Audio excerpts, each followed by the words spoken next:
From the Lean Enterprise Institute in Boston, this is the WLEI podcast, where we share stories of people making the world better through lean thinking and practice. For more information about LEI, including how we can help you apply lean thinking, please visit lean.org.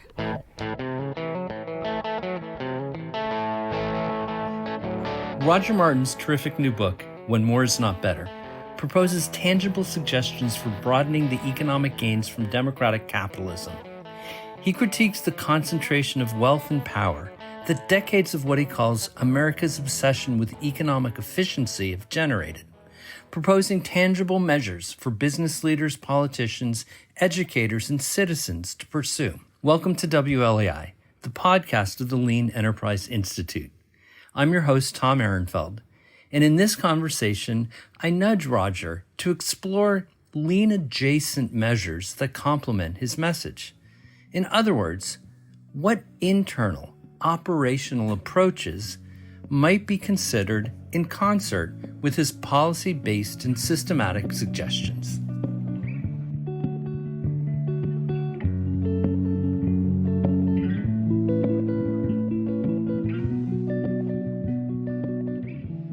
Welcome to the LEI podcast. It is my just a great honor to be speaking with Roger Martin, a renowned management thinker, former dean of the Rotman School of Management, and author of the new book, When More Is Not Better, Overcoming America's Obsession with Economic Efficiency. Welcome, Roger. It's great to be with you, Tom. Yeah. So I think it best, please, let's kick it off with you giving me a short summary of the main point of your book, and then I have a handful of follow-ups. Sure. The point of the book is to help people understand that America had a successful run becoming an ever more efficient country with rising productivity that caused the average American to do much better over the many years until such point as America became the world's richest, consequentially sized country. And this was a formula that worked for 200 years, from 1776 to 1976. But then something changed because the success formula of the average family or the median family in America advancing fairly smartly in most years stopped. It actually ground to a halt in a way that I think Americans are only now feeling. And this is an exploration of why did that happen? Okay. And the answer, most centrally that I can point to, is that we pushed efficiency, an obsession with efficiency, so hard in such unproductive ways that we ended up changing the nature of the outcomes of economic activity. So rather than those outcomes flowing more broadly so that the middle-class families could move ahead, the economic outcomes are now being channeled to the tail of the distribution, the upper tail of the distribution, which means that the economy is still growing and growing quite strongly, but the payoff to that is going to the 1%. To a disproportionate extent, so much so that that's stagnating the middle incomes. And what I think is necessary for a very healthy America and a healthy democratic capitalist society is that the 51st percentile voter, who's going to determine, who's in charge, feels that they're moving ahead. And I think that's no longer happening, and the electorate is getting kind of fidgety and nervous. And this book is about how we can change that so that they become more comfortable again with the idea of the kind of broad-based prosperity that democratic capitalism can promise. So one of the primary countermeasures you suggest is a reframing of how people view our economy, from a machine to a complex adaptive system. Something that's, there's three elements to that it's more than the sum of its parts, that the relationship between inputs and outputs is not linear, and that it continuously adapts. Simply taking that as a starting point, again, framing the way that people think and make decisions in that context would accrue some positive, some benefits in as you lay out. Can you kind of clarify what you mean by that? Like, what are tangible ways of thinking and approaches that business leaders, business managers can adopt to counteract this problem, this kind of brokenness of democratic capitalism that you diagnose? Well, sure. So, for example, if you think the economy or a business, both, is a machine, you're more inclined to say, well, we can break that into pieces. So, if you're a business, we can break that into manufacturing and marketing and sales, and we'll just tell each of them to optimize their piece of the machine and drive the greatest possible efficiency in their part of the machine. And then when it adds up, it'll just naturally add up to what we want. No, it doesn't. What often happens is in one piece of that siloized machine, they do something that is damaging to the next part of the machine, and it's because it's a system that you have to think about that more holistically. So, if you're Izzy Sharp and you're the founder and CEO of the Four Seasons hotel chain, you would say things because he thinks more like a complex adaptive system. He says, if I want to have my guests treated a certain way, the only way I'm going to be able to do that is to treat my employees the way I want them to treat their guests, and then they'll be strongly inclined to do that. So rather than saying the customer service is completely separate from employee treatment, all of our HR policies, he says, no, they're connected completely in this very systemic way. And so that's what we have to think about is how to keep the whole in mind. Yes, we have to work on the parts. Somebody actually has to figure out what to pay them and what their working hours are and the like. But we can't ignore the connection to the whole while working on the parts. And same in government. I mean, we have labor economists, trade economists, and antitrust economists. They all go to Washington and say, do this. And if you listen to them without thinking about how it relates to it, you're going to get the kind of crazy quilt of policies we currently have. And when it doesn't add up to what we thought it should add up to, we shouldn't be so surprised because we have taken a system and acted as if you can split it apart and reassemble it. One question I have is again kind of details on specific countermeasures. Like if you say that one fundamental change has to do with a shift towards seeing systems and avoiding point optimization solutions. What are ways that people who buy into this argument can act to start to make granular operational changes to make it happen? Well, I think it's not actually that hard, right? It's simply to ask a question each time you tweak a part of the dial. So if you're working on some granular, as you say, some granular thing, you should just stop before you take the action you're planning and ask the question, what else might this influence? Okay. And will you be able to figure everything out? No. That's why they call it complex, right? Because you won't necessarily know, but you'll have a better shot of doing it. The other thing I would say is the adaptive part of it says, be careful of assuming that it's going to work out the way you plan it to work out and will always work out that way. Systems adapt, right? And unless you take into account the fact that they will adapt, you will be sad, right? And so you can say, well, it's 2001 too. We've had a recession. We'd like to keep interest rates down so that people, mortgage rates will be lower, and so the housing kind of industry will do fine.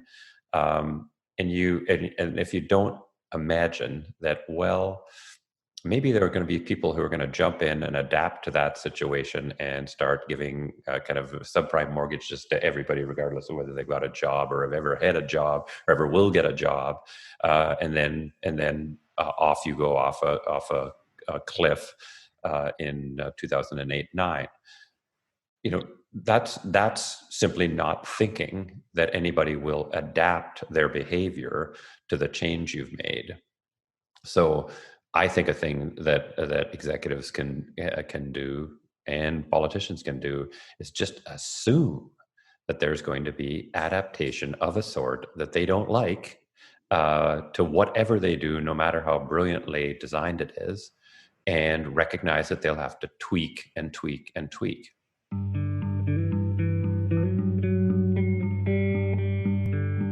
I'm going to kind of shift gears and make a case for lean, which is something I know a little bit about, Yes. Which is a quality system evolved from Toyota Production System, and which does have a clear lineage in the works of Dr. Deming, and kind of push on this notion of adaptation. So my argument would be that adaptation isn't enough, that it has to be adaptation for the good. So adaptation that is better, striving towards perfection. And one of the aspects of lean that just fascinates me is the number, or to be more clear, Toyota Production System. Let's actually ground it in a very granular company with detailed practices. They embed mechanisms for learning in the daily work based on a clear observation and reflection on the work being done. Toyota has these very prescribed practices that become habits in the minds of every person doing the work in rooting out waste, eliminating waste. And that is what one could say that's a form of efficiency.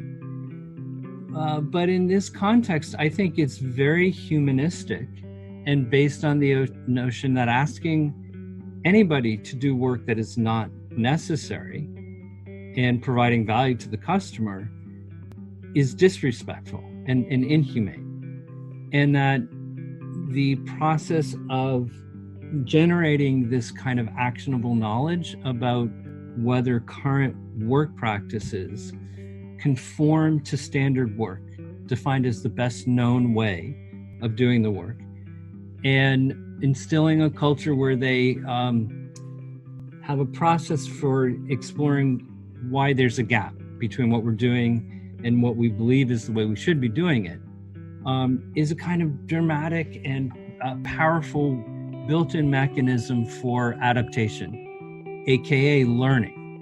So this triggers any number of questions, but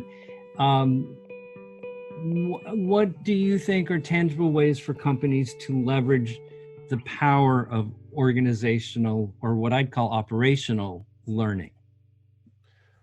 Well, I mean, I guess what you've described, I think, is the treating, like that Toyota to me treats the production of an automobile as a complex adaptive system. It's a social system that is not something you can break into pieces. You got to think holistically. So why do you have lifetime employment, right? Why would you need that? Well, so that people can learn all their lives and at Toyota and get ever better at it. Couldn't you just do it with kind of random employees? No, you can't. You have to have a certain way of treating the employees so that you can develop a culture. So that on the assembly line you can do this, and you've got the end and cord that you can pull. All of those things are thought of in from, at least I'm not the expert you are on the Toyota Production System, but all of them speak to the idea of being a system that's pretty complex, so that you better work it and work it and work it. I do not hear Toyota going for grand master strokes, how we're going to change everything the way we do about it. We're going to build a factory of the future suddenly, and it's going to be completely different. No, it's, from what I can tell, tweak from morning till night, 5 days a week, 52 weeks a year. So to me, that's the smart way to go about doing things. The other thing is, I think of Toyota as having listened to W. Edwards Deming, who said you should drive out kind of waste. But he also said there's an optimal level of slack in the system. And much of the world who's listened to Deming hasn't listened to him carefully enough, because they view any kind of slack as waste. Whereas Toyota, I think, properly listens to the great man, or listened to the great man who said, get rid of stuff that is truly wasteful, that you cannot find anything valuable about, but keep in some things that other people would call waste, that you think are valuable. So other people would have considered during the global financial crisis, it was wasteful to have all those extra employees on the payroll. You should have fired them.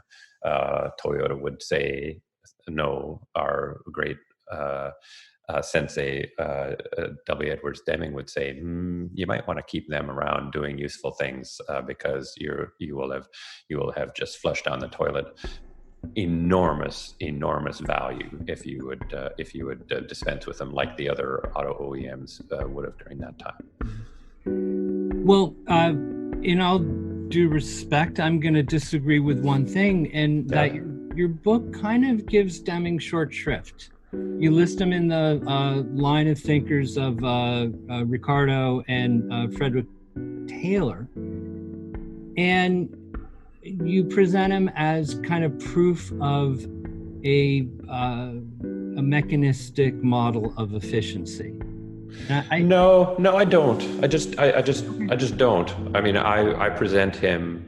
In my view, I present four thinkers: Smith, Ricardo, Taylor, and Deming, and I view one of them as being kind of fundamentally misinformed, and the other three being misinterpreted in ways that none of them ever intended. So I don't. I think it's. I just think it's factually correct that people have taken a lot of Smith, a lot of Ricardo, and a lot of Deming, and done things that would make each one of them turn over in their graves. With Smith, it was, I forget the title of his other book, that was far more... Theory of Moral Sentiments, yeah. That had the much more powerful and salient ideas, I believe. Well, I think they both had them, but people just, even if you didn't have the Theory of Moral Sentiments and all you had is the Wealth of Nations, he just didn't say stuff that he's purported to have said, and David Ricardo did not write a treatise on how we should go for free trade in all commodities in all countries all the time, right? And instead, people just took those. So no, I think I properly position Deming. Would be my view. It's all good. We got to mix it up, right? Yeah. No, I don't mind. But I think I just do love his story, because I think we used to have these thinkers that thought holistically about the subject, and they've given away to these extremely narrow thinkers. And I'll always remember I met George Stigler, great Nobel laureate, and I was actually visiting him at his condo in Chicago at the time, and he showed me his Nobel medal, which is very nice of him to do. But he said, "See this? He said, "I got this, but I couldn't get tenure in an economics department today." Right. And that was because he thought about bigger kind of questions in a bigger way, and that's so almost not allowable anymore. And so I consider Deming to be from that great era where that was what people valued. Yeah, and he popularized his ideas in Japan. Yeah. And had to come back, many years later to his home country. I deeply admire Deming and his writing, and it's a precursor to someone like Peter Senge and Chris Argyris and the organizational learning crowd, systems dynamics thinkers. Yep. Because Deming was very much about optimizing the system rather than optimizing any single point within it. But my dad taught at MIT, actually. He was the first guy to teach sustainability. Oh, wow. Yeah. Good for him. Let's dive deeper into this notion of efficiency, because you kind of hold it up as a straw man, a culprit. And I do think that some of the most famous, popular, and powerful, say, management thinkers have fueled their success on suboptimal models of efficiency. Mike Jensen, we know his writing that kind of provide an intellectual foundation for LBOs and kind of asset stripping. And honestly, Michael Porter and his 5-factor framework for competitive advantage, which to me feels like a method of identifying and harvesting temporary monopolies. And my question is, how do you countermeasure these prevailing competitive approaches that are deeply founded in these unhealthy models of efficiency? And first, please reiterate what you mean by efficiency. My question is loaded, to be sure, but yeah. And my most specific complaint about efficiency is bad proxies for it. Okay. Right? So I do think efficiency has been pushed to too great an extent, but it's when it goes totally over the edge. It's when you say, well, efficient labor costs, we'll measure that on the basis of how low labor rates can we offer, or efficient staffing, how much can we get rid of the last person hour on the store floor, the like. So for me, the extreme is saying, what we're going to use these very lame views of efficiency, or definitions of efficiency. Because again, if we went back to Edward Deming, he wanted to have an efficient production system, but it was a very, very sophisticated view in my view of what's efficient. And I would argue that he would say, when you get to the edge of that are you pushing it too hard? Step back, because I have to make sure the system prevails. So I do think, as I say, it was just sort of a fascination. It's let's just keep pushing this and see if we can push it further and further. Can we make capital markets even more efficient if we judge bid-ask spreads as the measure of efficiency?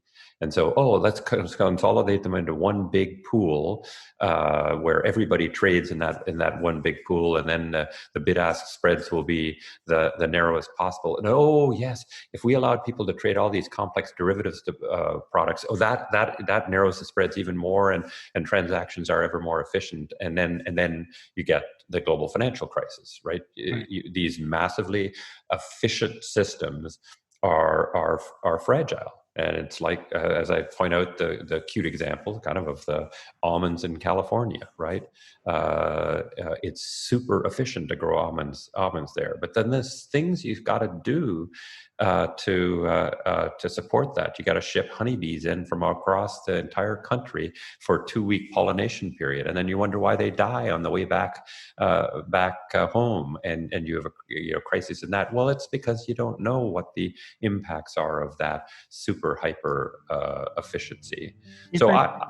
Sorry? What you point out on that point is that the downside to greater and greater efficiency is and you reach a threshold where the system becomes less resilient as a result of it. And what did you mean by that? Well, it would be like the capital markets. They demonstrated a complete lack of resilience in 2008-9, right? They melted down, even though they were the most efficient by many measures that they've ever been. But what you did in order to make them efficient is to have all of these actors in the markets, all assuming that everything would be just fine. And then one thing went out. It was the monoline insurers who were insuring credit default swaps, and they were set up to be these single purpose. That's why they're called monoline. They had this one single purpose that they had. They didn't do anything other than that. So they had no other businesses that could protect them if their core business had a hiccup in it. The core business has a hiccup, they all go down. Then a whole bunch of people who depend on them go down, and then the whole the financial markets crater. That's just a classic example of nobody was asking the question: is really one more increment of efficiency completely costless to the resilience, right?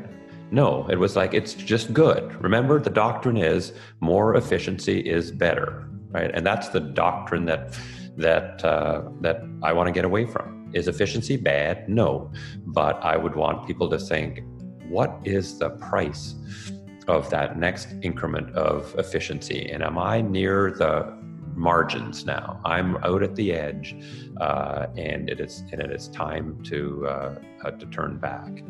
And I think you see this when you reach like planetary boundaries, right? It's when you do have customers lining up at your cash registers and getting frustrated and looking like, you probably have too few, staffed in those hours. So maybe in general you could get away with that, but now you've got some people who are mad who might not come back the next time, or that person who can't find anybody in the store to help them find the thing they're looking for, and they don't come back the next time. You get warning signs of we are getting close to planetary boundaries, and that's the time when you've got to say, I'm interested in the system, and I'm going to protect the system rather than well, I think we can push it a little farther, don't you? And what Deming and Jim Womack and others point out is a fundamental belief at Toyota and Lean, that the problems and errors are created by processes, not people. To blame the processes, to look at how things are designed and understand how individuals are forced to manage conflicts that are unmanageable. And they invariably get the blame for things that are designed in. Yeah. And you'll notice I am consistent with that in the book, with one exception. I will make one exception. So there's no evil people in the book, right? Okay. Yeah. Right. I say it's kind of nobody's fault, and nobody can solve this by themselves. I do make one exception. That's activist hedge funds. They're just the living manifestation of evil on the planet. But other than that in the book, I say it's for me, the enemy is slightly different than processes. Maybe it's models. Okay. And in fact, for what it's worth, Tom. That is my life work. My life work is to tackle models that are producing the opposite of what we as humanity wish, and I try to replace them with better models. We'll be right back after this short message. Join hundreds of your Lean Thinking peers online at the second annual Virtual Lean Learning Experience, where you'll get actionable ideas and inspiration that will re-energize your Lean journey. Featuring a new money-saving, flexible pricing plan, a VLX Enterprise subscription gives you and everyone in your organization a new week-long live seminar each quarter, plus 12 months of access to the growing archive of recorded seminars. Each seminar will feature at least 6 presentations from successful Lean practitioners who are leading their industries. Learn more and register at lean.org/VLX. That's lean.org/VLX.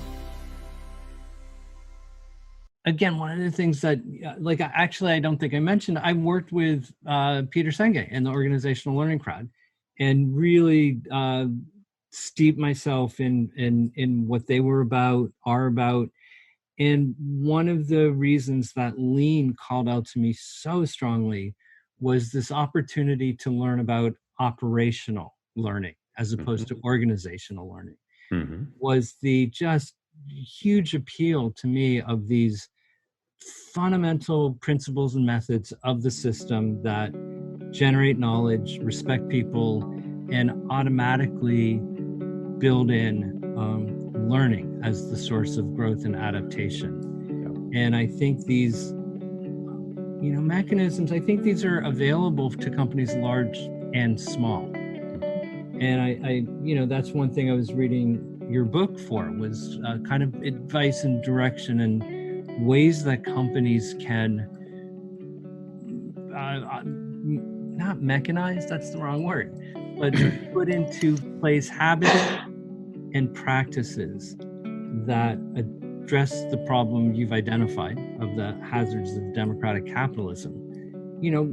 I think I'm re-asking a question. It's like, what are tangible ways that people should think about changing habits, methods, tools to make progress in the kind of direction you laid out?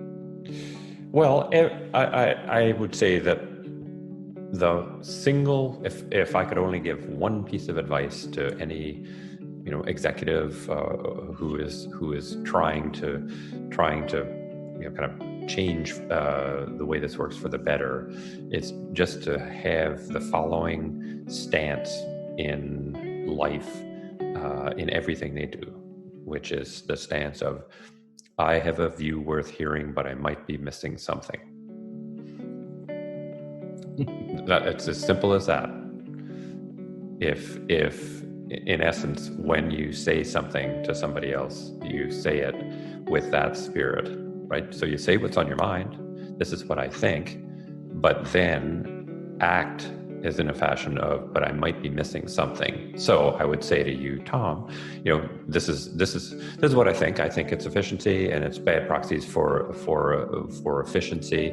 But you may see something from your lean background or whatever that could be additive or different. Sure.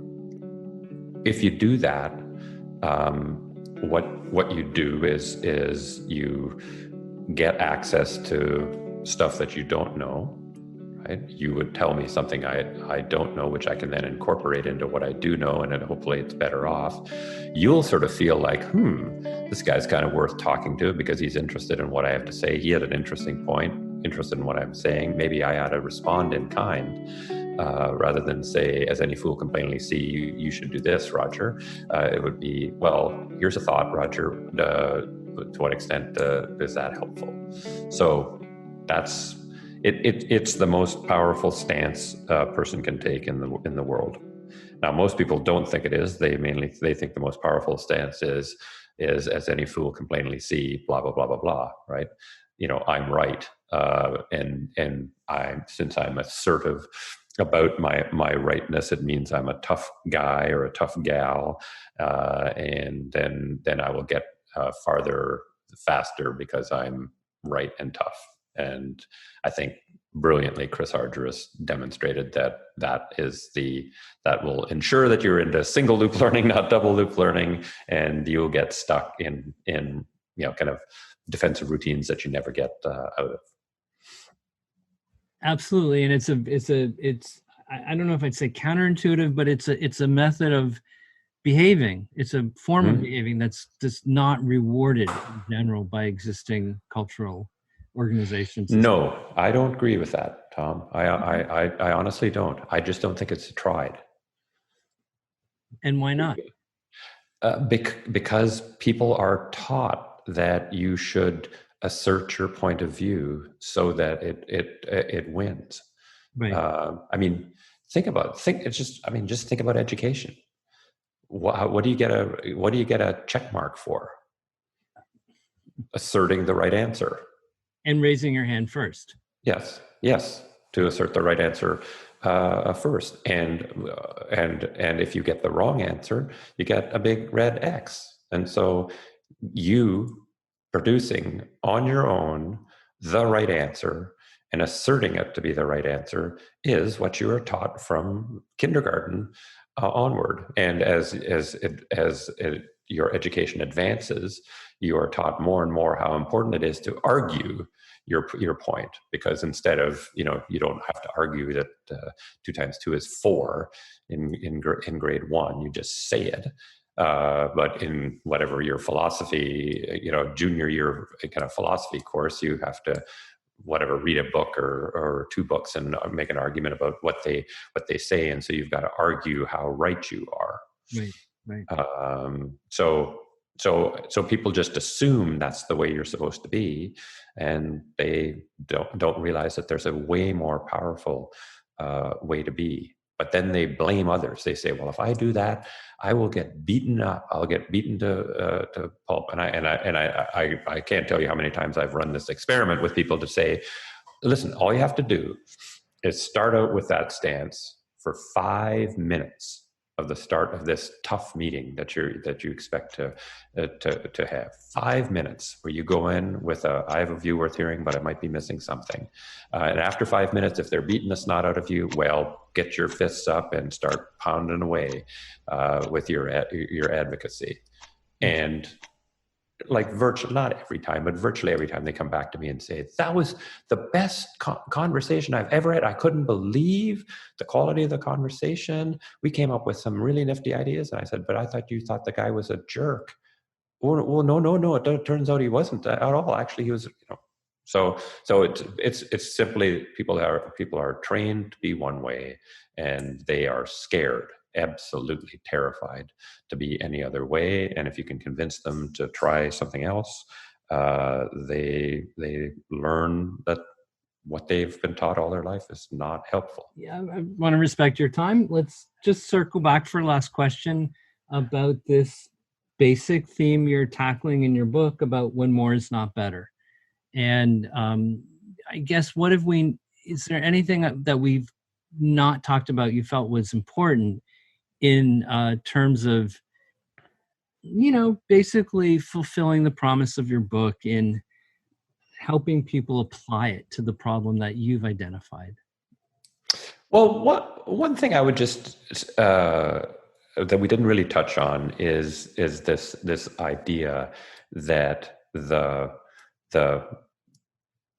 best way to make something better is not to seek perfection.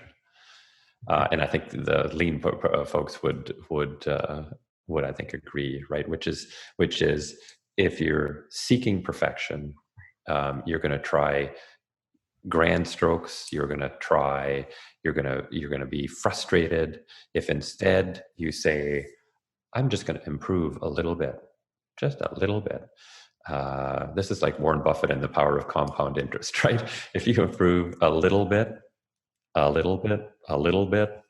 and you're always improving a little bit, you're going to get closer to perfection than by actually saying, "I want the perfect answer." And this is the thing that I would so much say for public policymakers. It's just knock it off. Like, stop trying to say we have the all singing, all dancing answer to this problem, and we're gonna fight about it for years and years and years, and conference committees and blah blah blah, and and whatever, and just say, you know what, we think we can put this tweak in place and it'll improve it. And then when that seems to work, tweak it some more and tweak it some more and tweak it some more. Congress sets itself up for abject failure and then gets all frustrated. Like, Congress is all frustrated and bullshit and kind of feels put upon and everything now, and it's because they've set themselves up for failure. Yeah. No, I like that, and I think there's echoes of a lean ethos of Kaizen, continuous improvement, of constantly raising the bar. Okay.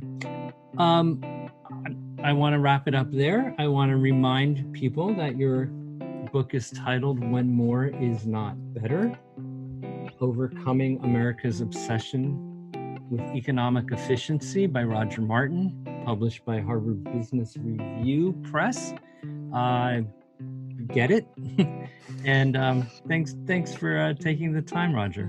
It was my pleasure, Tom. Anytime. Thanks so much to Roger Martin for his insights into these pressing questions regarding the future of our economy. Thanks also to John Cotter and to Pat Panchek from LAI for their work on this podcast.